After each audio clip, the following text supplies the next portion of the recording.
There's not a person alive that doesn't want to get the biggest bang for his buck, stretch that dollar to its limit, and triumph over inflation. But the reality is that most of the products we purchase are made at ridiculously low prices, resulting in huge markups and profits for multinational companies. I'll be talking a lot about markups going forward, so let's first ensure you know exactly what I mean. The term markup refers to the ratio between the cost of a good or service and its selling price.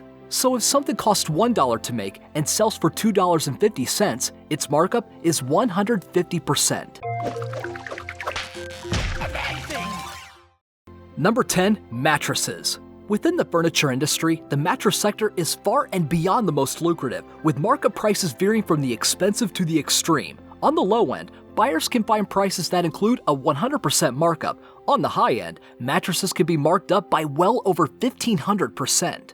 That means you could be paying $5,000 for something that costs a mere $300 to make. This is the typical breakdown of what you're usually paying. So how is this possible? For a plethora of reasons apparently. Most obviously, it's because there are only a handful of companies in the industry. This sort of market form is called an oligopoly because in the mattress industry, only 4 companies account for around 60% of all revenue. Since there are so few competitors, these companies have easily aligned very high profit margins without competition, and we're just forced to pay their prices. So why doesn't someone just enter the market with a cheaper mattress and make millions? Well, it's not as easy as that. Most mattresses are sold through retailers who take a cut. They order from the largest manufacturers, and each mattress company usually slaps on a different name or label for each mattress retailer. Crucially, this makes it difficult for anyone but a true mattress expert to compare prices. So when one retailer says they can match the price of another mattress, it may be because it's the exact same one.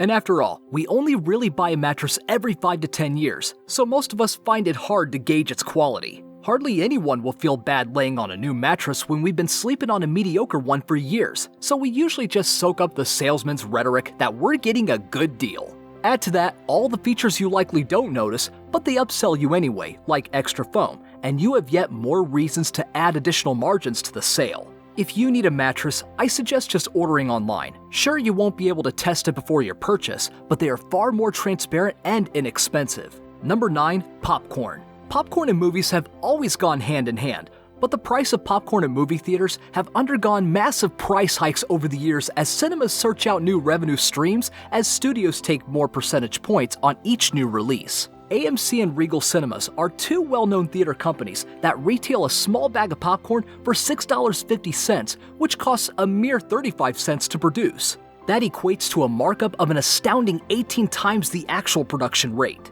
But it's not all doom and gloom. Based on conducted studies, this markup enables theaters to keep ticket prices lower and increase sales. Number 8. Text messages. Remember the days when text messages were free? Well, that era is long over, and now the largest phone carriers have clamped down and released coverage plans that seek to maximize profits per text. The costs that major telecommunication giants like AT&T and Verizon have incurred for text average between 1/1000th of a penny to 8,000th cents. But these days, customers are charged an average of 20 cents per text, with payment plans that include pay-as-you-go, annual, and multi-year options. That means we're paying tens of thousands more than it costs. That great deal you thought you were getting doesn't seem that grand once you do some simple math. So if wireless carriers price text messaging at their actual wholesale cost, we would pay approximately 1 to 8 cents for 1,000 text messages. And with so few companies offering complete coverage coast to coast, consumers' choices are limited, thus the price gouging continues. Number 7. Printer cartridges. Being able to print documents from the privacy of your own home is a convenience we all want, but it also comes with an added expense. The major electronic manufacturers know that premium printer cartridges are an absolute necessity, subjecting consumers into a catch-22 situation where they sell printers at relatively inexpensive prices but generate millions with their lines of printer cartridges. According to studies, Hewlett-Packard offers cartridges for printers that retail between $13 to $50, with the production rates estimated between $4 to $5, constituting to a markup that is 3 to 10 times the actual cost. HP recently released a statement that the company invests billions of dollars annually into ink development and research, though this hardly justifies the true reason they're so expensive, which is profit. With the biggest electronic manufacturers in the industry adopting similar business models, it's virtually impossible for consumers to avoid the high prices associated with printer cartridges. Number 6. Textbooks.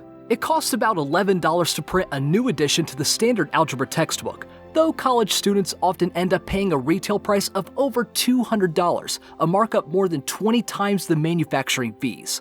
Though you may be led to believe that it's because publishers have other costs, like royalties to authors, editorial production, transportation, marketing, and employee salaries in bookstores, the main reason is simpler than that. They cost so much because publishers force students to buy new books by releasing expensive new editions each year, making older books obsolete, therefore undermining the used book market. On average, students spend $655 each year on textbooks, according to the National Association of College Stores. Number 5. Electronics. Electronics are now essential parts of our everyday lives, from remote control devices to cables, calculators, and more.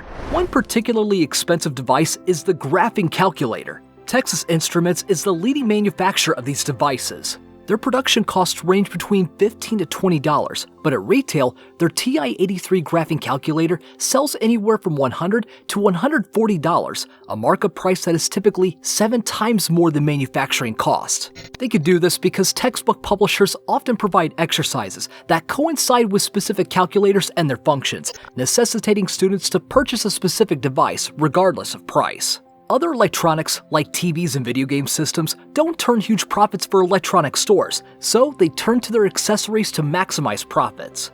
HDMI cables give consumers the power to stream content directly between their TV and laptop at a cost of less than $3 wholesale. The retail price, however, averages about $20 and is unavoidable if you want to enjoy the advances in technology from the comfort of your home. Televisions these days are not manufactured inside the US anymore, due to major brands outsourcing production costs to India and China, where the workforce works for substantially less than their American counterparts. Number 4. Shoes and clothing.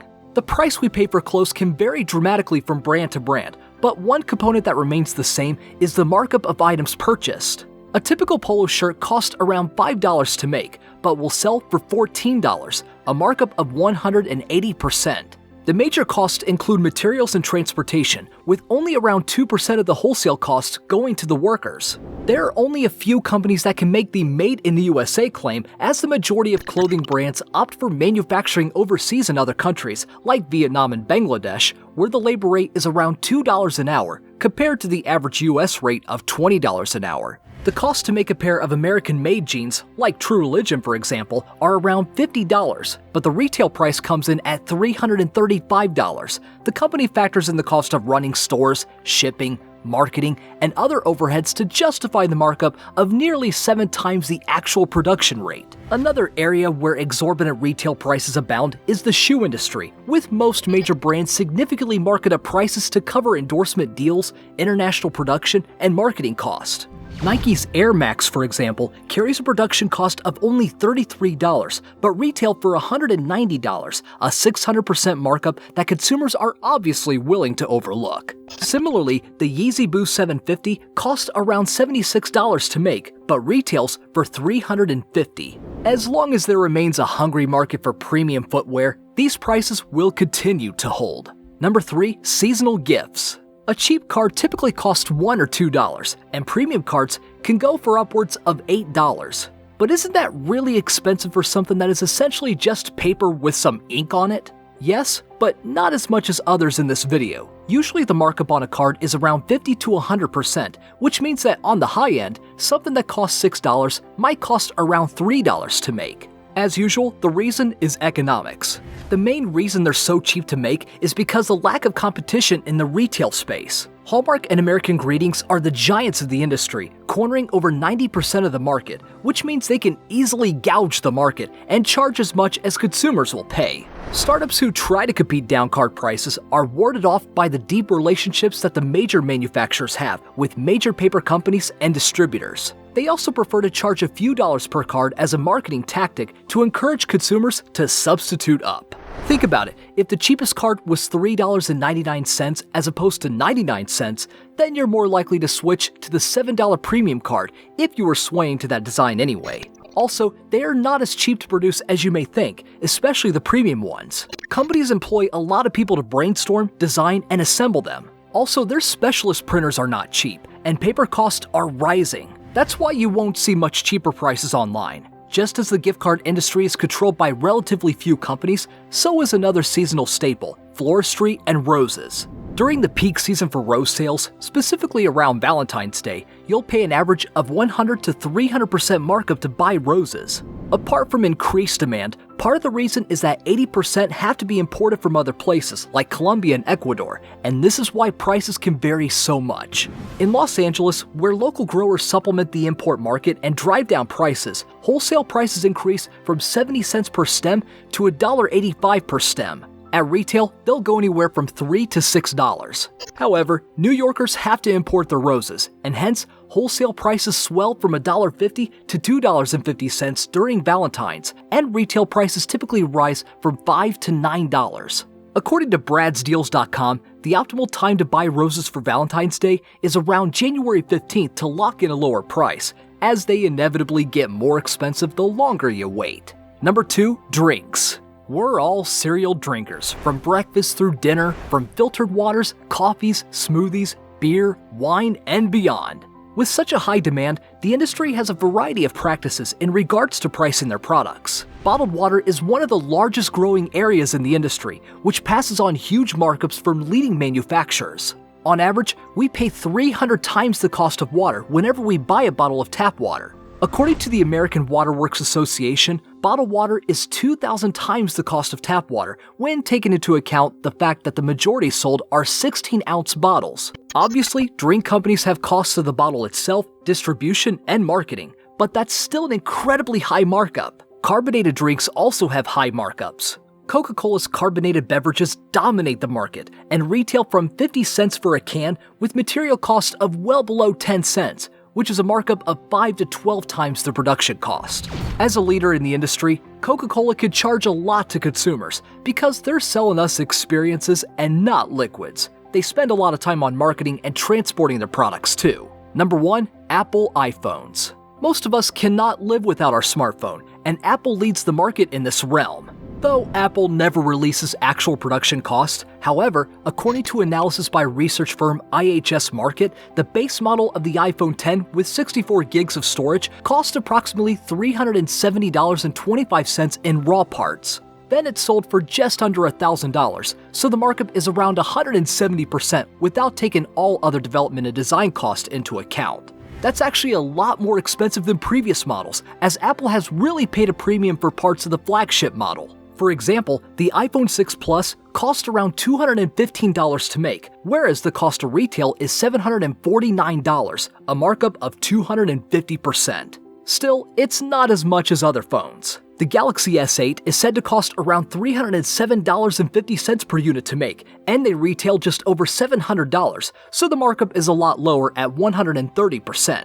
So why are iPhones so expensive? It's simply because we're willing to pay for iPhones. Apple still has a reputation for being easier to use and more reliable than Android, though it's no longer necessarily the case in reality. They also rarely offer discounts to make them seem more exclusive, so there are very few opportunities for retailers to undercut the RRP on Apple's own site. Were you surprised about how inexpensive some products you buy are? Do you know any others I should have mentioned? Let me know in the comments down below. Thanks for watching.